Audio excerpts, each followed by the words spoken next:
Hey guys, तो आज मैं फिर से आ गई हूँ आपके लिए कुछ एमसीक्यूज़ क्वेश्चंस लेके।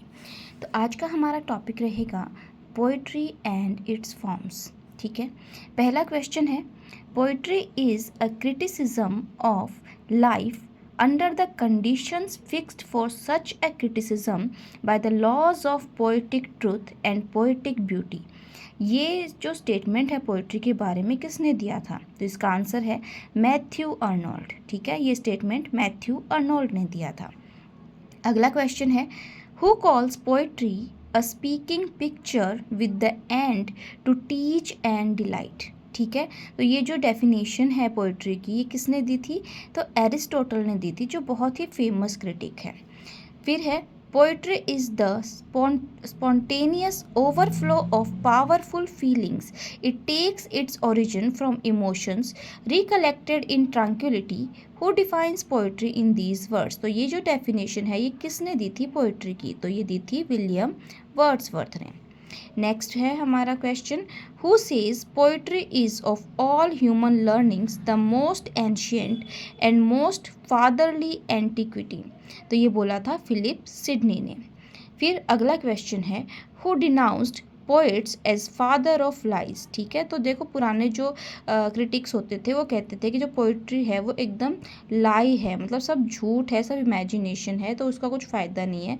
तो किसी क्रिटिक ने बोला था कि पोइट्स को एज फादर ऑफ लाइज। तो कौन था वो था गॉसन, स्टीफन गॉसन। फिर अगला है, who is the author of the school of abuse. ये एक बुक आई थी, उसके बारे में है, तो इसका राइटर कौन था? गॉसन। ठीक है, अगला है, poets are the acknowledge legislators of the world. ये बात किसने बोली थी? Poets are the acknowledge legislators of world. Who makes this observation? Shelley. तो पीबी शैली ने ऐसा बोला था। अगला क्वेश्चन है, who put poets, pipers, players and jesters in one group and called them caterpillars of a commonwealth।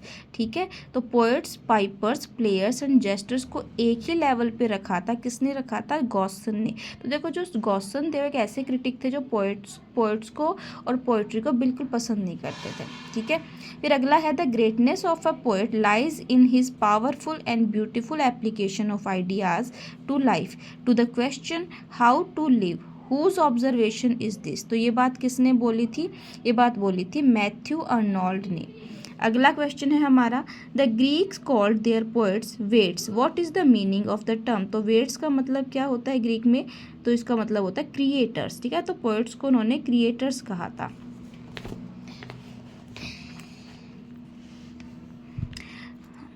हाँ जी, अगला question है, वर्स। वर्स मतलब poetry. Verse is only an ornament and no cause to poetry.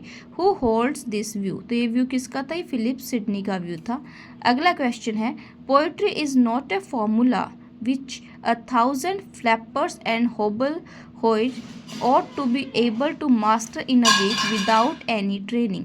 Whose view is this? तो ये बात किसने बोली थी? तो एडमंड गोज ने ये बात बोली थी। नेक्स्ट क्वेश्चन है, as to the poetical character itself it has no character. The poet has none, no identity. He is certainly the most unpoetical of all God's creatures. Whose observation is this? तो ये बात किसने बोली थी? तो John Keats ने ये बात बोली थी।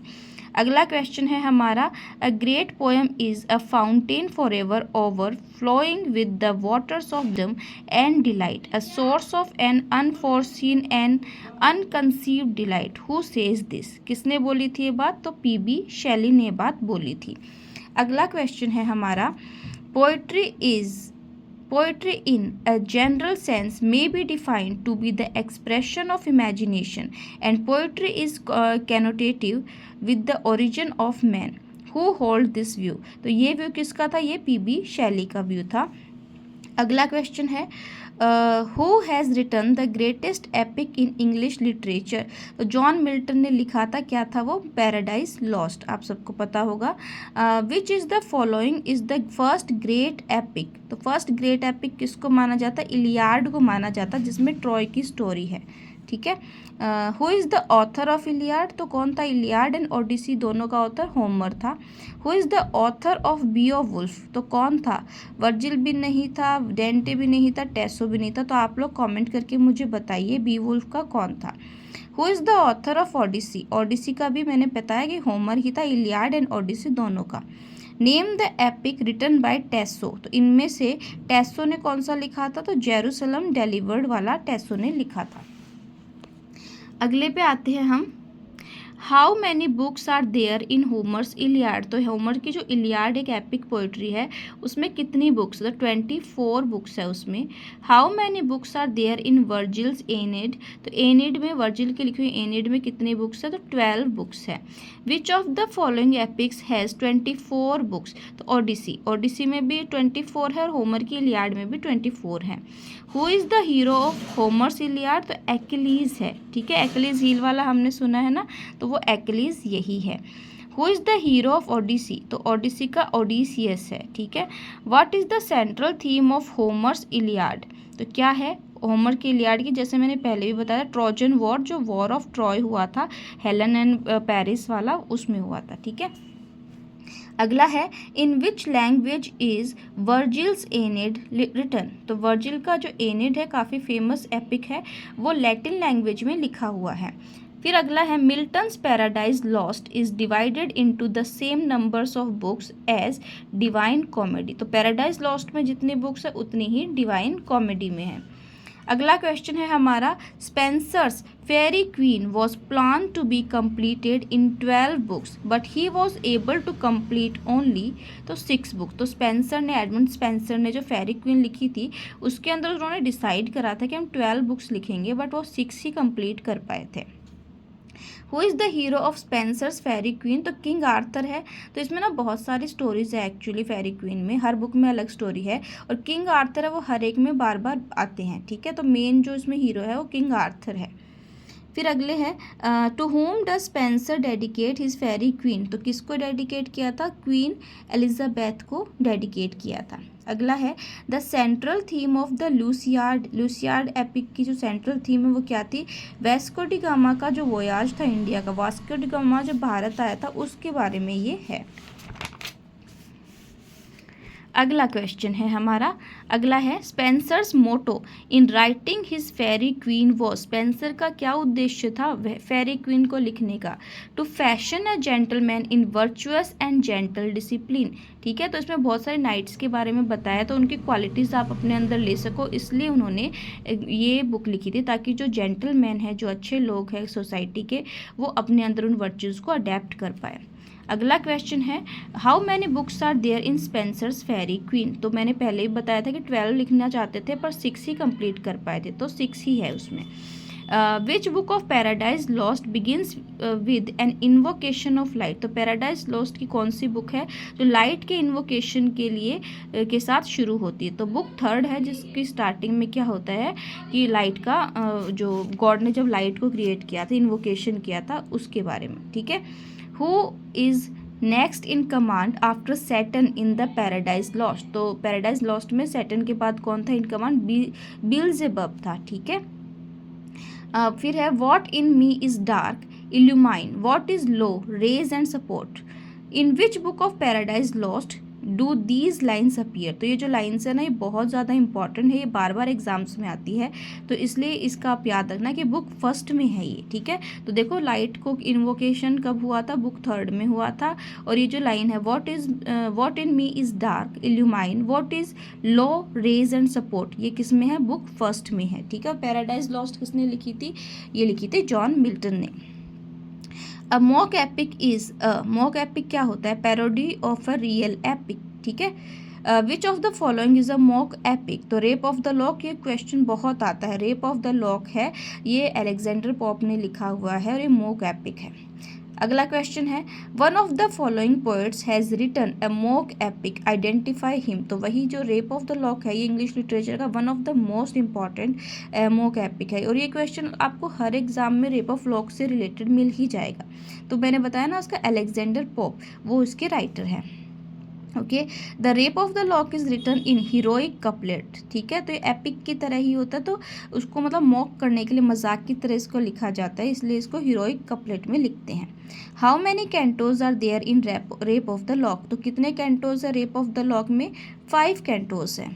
कैंटोज का मतलब होता है कि वो जो पूरी पोएम है वो कितने पार्ट्स में डिवाइडेड है।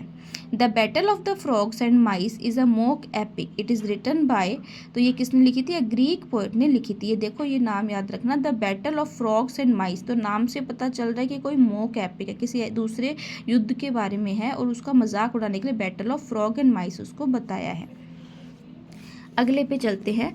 Who is the heroine of the rape of the Lock, तो कौन थी हीरोइन? बिलिंदा थी, जिसके बालों का एक लॉक काट लिया गया था। Homeric scene of battles are parodied in the rape of the lock by a game of cards, तो जो युद्ध वगैरह होते हैं उसको रिप्रेजेंट करने के लिए गेम ऑफ कार्ड्स को रिप्रेजेंट किया था। A large number of sylphs are given the charge of protecting Belinda's petticoat in Rape of the Lock. How many sylphs are given this charge? तो देखो 50 सिल्फ्स को ये ड्यूटी दी गई थी कि वो बिलिंदा के पेटीकोट की देखभाल करे, उसकी सिक्योरिटी करे। अगला क्वेश्चन है, बिलिंदा इज कम्प्लीटली, ये क्वेश्चन है ना, ये बिलिंदा वाला, ये रेप ऑफ द लॉक से। अब अगला देखिए, Belinda is completely broken hearted about her clipped lock of hair, the poet consoles her in the end by saying, तो पोएट लास्ट में क्या कह के उसके कंसोल करता है? That the clipped lock of her hair would fly up and shine among the stars, ये तुम्हारे जो बालों की लट है वो काट ली गई है, लेकिन वो चांद के पास तारों में वो चली गई, वहाँ पे वो हमेशा चमकती रहेगी। फिर अगला है, how many lines are there in a sonnet, तो सबको पता होना चाहिए 14 लाइन्स होती है सोनेट में। What are the first 8 lines of a Petrarchan sonnet, तो पेट्रार्कन सोनेट होती है 2 पार्ट्स में डिवाइड होती है, ऑक्टेव एंड सेस्टेट, तो स्टार्टिंग की जो 8 लाइन होती है, 8 लाइन्स, उनको ऑक्टेव कहते हैं, ठीक है। अगला क्वेश्चन है, what are the last 6 lines of a Petrarchan sonnet called, तो वही मैंने बताया 14 लाइनें होती है, 14 होते, स्टार्टिंग की 8 ऑक्टेव होती है, लास्ट की 6 सेस्टेट होती है। ओके फिर अगला क्वेश्चन है, the last 6 lines of a Miltonic sonnet are divided into 2 groups of 3 each line, ठीक है। What is the group of 3 lines called, तो जो 3 लाइन्स की जो ग्रुप होता है उसको किस में बांट, उसको क्या कहते हैं? टेरसेट उसको कहते हैं। मिल्टोनिक सोनेट की बात हो रही है, ध्यान रखना। How many sonnets in all were written by Milton in English, तो मिल्टन ने, जॉन मिल्टन ने कितनी सोनेट्स लिखी थी, तो उन्होंने टोटल 18 सोनेट, 18 सोनेट्स उन्होंने लिखी थी। How many sonnets in all were written by Milton in Latin, तो इन 18 में से मिल्टन ने लैटिन लैंग्वेज में कौन सी सोनेट लिखी थी, कितनी लिखी थी, ठीक है, तो उन्होंने 5 सोनेट लैटिन लैंग्वेज में लिखी थी। तो गाइस आज के लिए इतना ही, आप मेरे चैनल को सपोर्ट